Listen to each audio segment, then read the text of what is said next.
explained earlier how most bodybuilders work in two phases called bulking and cutting. In the bulking phase, you focus on building strength and size while consuming more calories than your body burns throughout the day.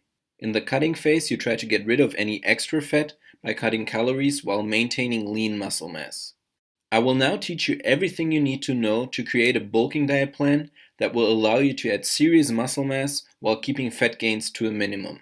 If you have ever Googled bulking diet plans before, you know that there are hundreds of them out there, some good and many bad. The good ones all follow more or less the same pattern.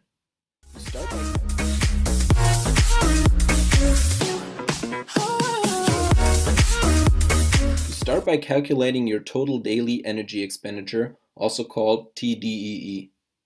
In step 2, you add a certain percentage to your TDEE and get the ideal calorie count for your bulk. And in step 3, you try to reach this calorie count by eating mostly healthy foods. Let's look at all these 3 steps individually to give you a better understanding of the process. So how do you usually do this? Yeah, I'm bulk.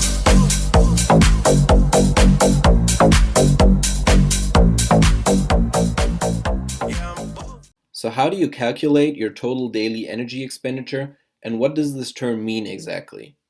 Your TDEE describes the average number of calories your body burns every day. Among other factors, this value will depend on your metabolism, age, and weekly exercise.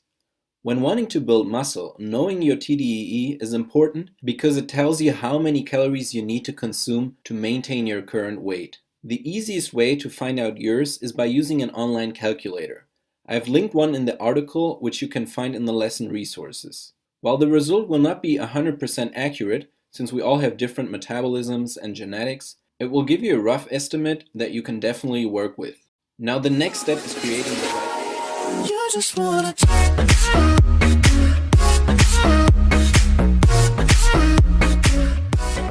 The next step is creating the right calorie surplus. Obviously, in order to reach a calorie surplus, you need to add a certain amount of calories to your TDEE. But how big exactly should this value X be? This part is probably the most controversial part of any bulking program.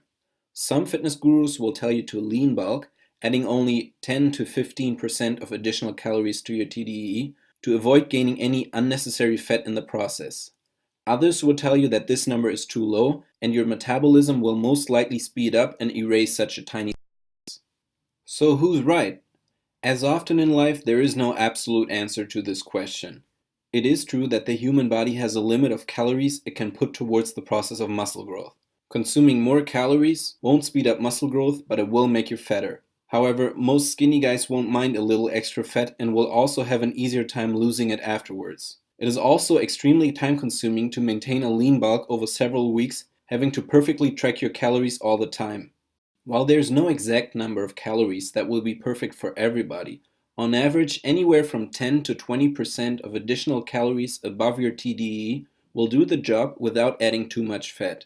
Skinnier guys with a fast metabolism will want to stay more towards the higher end of that range, and those with slower and more efficient metabolisms should start at the lower end.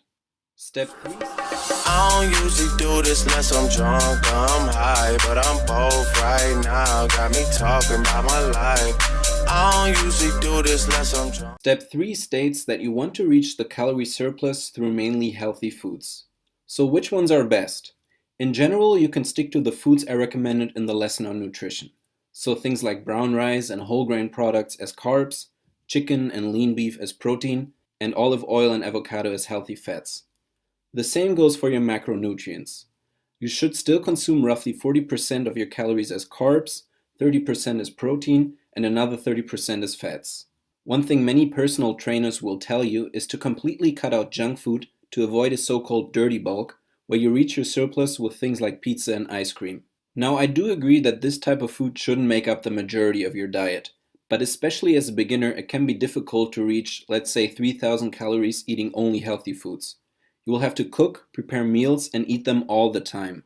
This is why I always say you should keep junk food to a minimum, but you don't have to avoid it altogether. Going to McDonald's once a week or eating a chocolate bar every once in a while won't mess up your diet as long as you live an overall healthy lifestyle and stick to the principles you learned in this program. I'm drunk, I'm high, but I'm both right now. Got me talking about my life. I don't usually do this unless I'm drunk or I'm